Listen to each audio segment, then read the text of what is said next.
I'm Kay Daigle of Beyond Ordinary Women Ministries. I'm back with Arnita Taylor for the second episode of our discussion about her book, The Language of Healing for a Polarized Nation. Let me read once again the subtitle: Creating Safe Environments for Conversations about Race, Politics, Sexuality, and Religion. So there you have it. I mean, those are the things that are dividing us so much right now. So we all need to hear this. Arnita has a degree in leadership and has many other qualifications.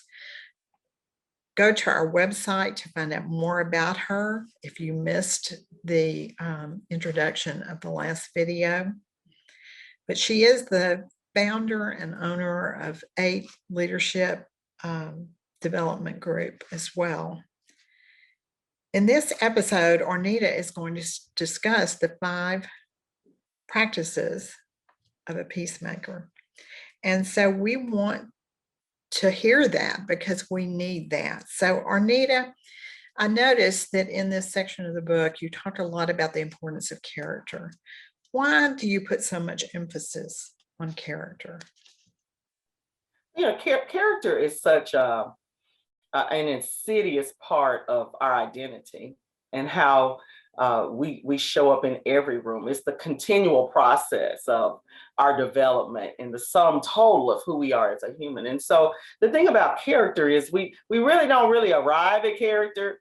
It's a continuum that keeps going. And so as you allow yourself to continue to learn and continue to have open minds, it's easy to understand how cultivating character is going to be a part of what you bring to every conversation. I think it takes a lot of character development to have courage, to have respectfulness. Some of the main concepts that we need in these conversations: to build trust, to do no harm. Those kind of things are character issues. And, the more you understand about your own character, the more you can respect other people's process. So it's not an optional part. Your character is coming with you. And sometimes these conversations will expose to you where you need some refinement, and other times they expose to you where you're better than you thought you were. So character is so important. Absolutely. So Arnita, what are the 5 practices of a peacemaker? The 5 practices of a peacemaker, it's the middle part of the book.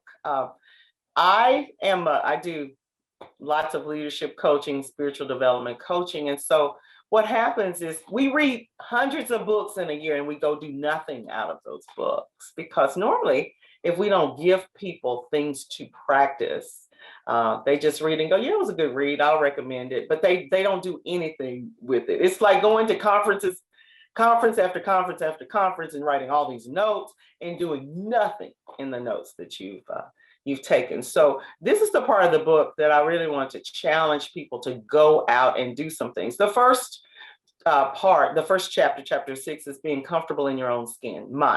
How does security add to these conversations?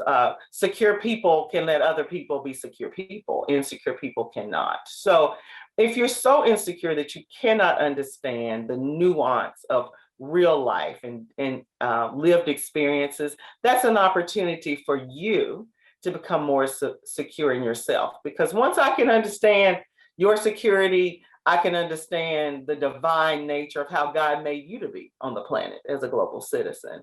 The second, probably chapter 7, is cultivating compassion. Now, this is very important, and cultivating you have to develop it.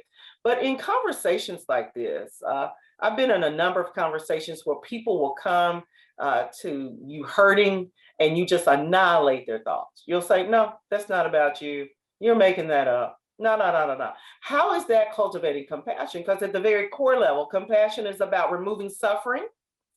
We bring healing when we remove suffering in a very base level. So, cultivate enough compassion that you don't have to re-injure someone when they come to you with something that matters. That happens a lot in churches. Black members go to white churches and bring things and they just kind of get mowed down like, no, that's just you. You need to be better. You need more Jesus. And it's such a hurtful thing when you have a ripe opportunity there to just hear them and remove some of the suffering in the moment. Most of the time when those conversations happen, we're not asking you to do something different. We're just asking you to hear me, which is another part of that part of the book, Listen Up. Listening is so pivotal. I think Stephen Covey says it best, listen to understand and not to respond. But that's really, really hard. What I found is it's hard for people to listen to my story and not put themselves in the middle of my story. Big problem, big problem. At that time, we're not centering your feelings. We're talking about me. And so just being able to listen and harness your filters and harness your judgment and just go with a person and listen is a big deal. I think the next chapter, hey, this has been a long time, Kay, since this book was out. Thinking from your good to my good, just understanding we're on the planet together.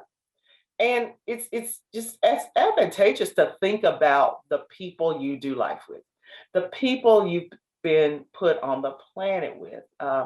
When we can think about our good together collectively, that's always a good thing. What I found is most of the time when you say things like that, people are worried about what they're going to lose and how sad to show up in the world.